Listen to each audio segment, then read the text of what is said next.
स्वाध्याय, जिस स्वाध्याय की बात अपन ब्रह्म विज्ञान में कहते हैं, स्वाध्याय का अलग अलग अर्थ निकाला जाता है, पर अपन जहाँ बैठे हैं वहाँ स्वाध्याय का चिंतन योग पतंजलि से शुरुआत होती है कि स्वाध्याय में यम नियम जो भाग बताया है पतंजलि ने, उसमें का स्वाध्याय और ईश्वर परिधान बहुत महत्वपूर्ण है।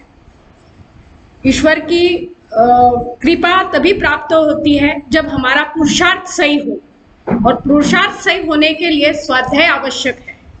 बिना स्वाध्याय के हमें यह समझ में नहीं आएगा कि भाग्य का लेख सही है या हम पुरुषार्थ से बदल सकते हैं, क्योंकि गौतम बुद्ध के टाइम पर यही बताया गया है कि ये एक तो सम्राट बनेगा या बुद्धत्व प्राप्त करने के लिए पुरुषार्थ किया।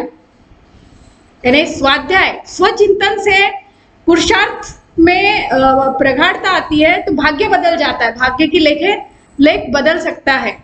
यानी हमारे जीवन में जो कर्म प्राधान्य दिया जाता है वो स्वाध्याय से, स्वचिंतन से, स्वपरीक्षण से, आत्म परीक्षण से, स्वनिरीक्षण से सब बदला जा सकता है।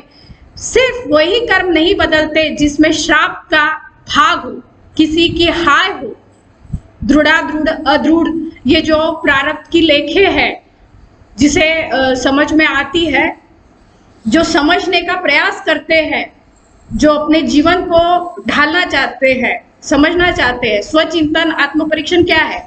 मैं कौन हूँ, मैं कहाँ से आया, मैं किस लिए आया, मेरा क्या प्रयोजन है, मुझे ये जीवन क्यों प्राप्त हुआ, मेरा निर्माता कौन है। ये जो प्रश्न हमारे अंदर उफलने लगते हैं, तब हम स्वाध्याय चिंतन की तरफ बढ़ते हैं, तब हम महात्माओं के सहायता होती है हमारे को, जो महान लोग होते हैं। लेकिन उसके लिए भी हमारी ही पात्रता होनी चाहिए। हम ये दोष नहीं दे सकते कि उन्होंने सच बोला या झूठ बोला। हमारी विवेक बुद्धि इतनी तलब होनी चाहिए कि हमारा जो ध्येय है, जो हमारा मुक्ति का मार्ग है, जो समाधि का स्थान है, जो हमें अचीव करना है या जो गोल है, उस पर हमारा ध्यान ज्यादा से ज्यादा होना चाहिए। क्योंकि हम फिर क्या करते हैं कि किसी सोसाइटी से या किसी एक आधे महात्मा के पीछे पागल हो जाते हैं और उसी के अनुसार चलकर हम हमारा ये जीवन पतन की ओर लेके जाते हैं।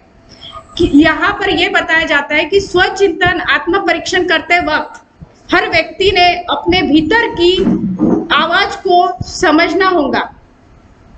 उस आत्मा ही गुरु है। लास्ट स्टेप पे जो है समाधि, आत्मा ही गुरु है, ये वही में आता है। आत्मा ही गुरु है तब समझ में आएगा जब हम स्वचिंतन आत्म परीक्षण के तरफ उसका ढांचा बढ़ाएंगे। ये सब कुछ सहायक है, शास्त्र भी पढ़ना हमारे लिए सहायक है, बड़ों का बुजुर्गों का जो भी मार्गदर्शन मिलता है वो भी सहायक है। यह है पहली स्टेप है। इस पहली स्टेप को ही अपन उत्क्रांति और विकास के दायरे से बांधे हुए हैं। जब हम इस लेवल पर चलते अंदर से ही एक दिन ऐसा होता है कि हम मौन होते चले जाते हैं। इतनी गहरी समझ हो जाती है कि उठांग नदी जो है वो समुद्र से मिलकर जैसे गहन चिंतन में रहती है और उसकी लहरें वहीं पर मौज मस्ती में रहती है, वैसी ही तरंगे हमारे अंदर, हमारे भीतर महसूस होनी चाहिए। हम स्थित प्रज्ञा में आ जाते हैं, मौन स्थिर हो जाता, मौन की जो अवस्था है वो शब्द ढल जाते हैं। कहाँ है? वहां ही है, हमारे भीतर ही है। हमें यह महसूस होने लग जाता है कि हमारी तरंगे ये क्यों है, ये लहरें क्यों है। स्थित प्रज्ञा का मतलब ये है कि हमारे भीतर भी तरंगे ना हो, हमारे अंदर भी लहरें ना हो। हमारे अंदर स्थित प्रज्ञा की भावना ऐसी होनी चाहिए कि जो भी हो रहा है उसे देखने में हमारा भाव जो हो साक्षी हो, हमारा जो स्वरूप हो, जो चित्त है वो शुद्ध हो जाए, पवित्र हो जाए, तो हमारे वो भाव प्रकट होने लग जाते हैं। स्वचिंतन में हम जब देखते हैं तो दृष्टा दृश्य सब एक हो जाते हैं। अद्वैत का ज्ञान जो है वो लास्ट स्टेप पे है। लास्ट स्टेप वाला व्यक्ति बोलता नहीं, उसका व्यक्तित्व बोलने लग जाता है, उसके शब्द गौण हो जाते हैं। वो कहता है कि कहना क्या है, सबको सब पता है, सिर्फ आत्म परीक्षण में कम गिर जाते हैं, आत्मचिंतन में कम गिर जाते हैं। क्योंकि आजकल तो शास्त्र है, सभी है, अब तो मोबाइल से सभी हमारे को प्राप्त हो रहा है, फिर भी हम क्यों नहीं बदल रहे हैं? प्रश्न है ये, क्यों नहीं बदल पा रहे हैं?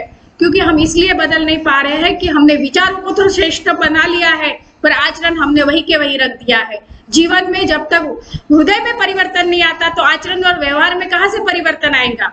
जब तक हमारे हृदय में परिवर्तन नहीं आता है, जब तक हमारे भीतर परोपकार की भावना नहीं है, कंपटीशन के युग में हमने कोऑपरेटिव लाइफ को खत्म कर दिया है। हमारे लिए यह है कि संकुचित विचारों में रह रहे हैं, हमें खुशी मिलनी चाहिए, बस हमारे पुरता। हमने राष्ट्र छोड़ दिया है, बाजू के घर में क्या हो रहा है वो भी छोड़ दिया है। हमने सोचा सिर्फ हमारे लिए क्या अच्छा हो सकता है, हमें मुक्ति कैसे मिलेंगे। मुक्ताबाई को भी मुक्ति नहीं मिली। मुक्ति का मतलब ये नहीं है कि मुक्ति मिलने का मतलब ये नहीं हो जाता कि हम मुक्त हो गए। मुक्त व्यक्ति को भी निस्वार्थ कर्म से बांधा गया है, परोपकार की भावना से बांधा गया है कि जो महात्मा लोग हमारे जो कार्य कर रहे हैं वो तो मुक्त हो गए, मुक्त महात्मा बोलते हैं, फिर भी वो कार्य क्यों कर रहे हैं? प्रश्न है, क्यों कर रहे हैं? क्या कारण है उनको कार्य करने का? वो तो एंजॉय कर सकते हैं, अपने से भी ज्यादा एंजॉय कर सकते हैं, फिर क्यों नहीं? क्यों अपने लिए वो कुछ ना कुछ करने का प्रयास करते रहते हैं? किसी शिष्य को, किसी डिसाइबल को या किसी सोसाइटी को स्थापन करते हैं। क्या भावना हो सकती है? क्या चाहते हैं वो हमारे लिए? इसी भावना से स्वाध्याय, चिंतन, मनन जब हम गहरे उतरते हैं तब हमारे को हमारे प्रश्नों के उत्तर मिलने लग जाते हैं। हम दूसरों से सहायक नहीं हो सकते हैं, हमारे को किसी लेवल तक किसी का कुछ सहाय होता है, लेकिन जब तक हमारे ही प्रश्नों को उत्तर हमें स्वनिरीक्षण से, आत्म परीक्षण से नहीं होता, तब तक हमारे जीवन में समाधान ये चीज आती नहीं। समाधान के लिए, संतोष के लिए हमारे भीतर ही उतरना होगा। प्रेम देना है, लेना नहीं है। जब हमें ये समझ में आता है कि देने से बढ़ता है, लेने से नहीं, तब हमारी सब हृदय की परिवर्तन बदल जाता है। हृदय का चक्र बदल गया तो आज्ञा चक्र खुल जाता है।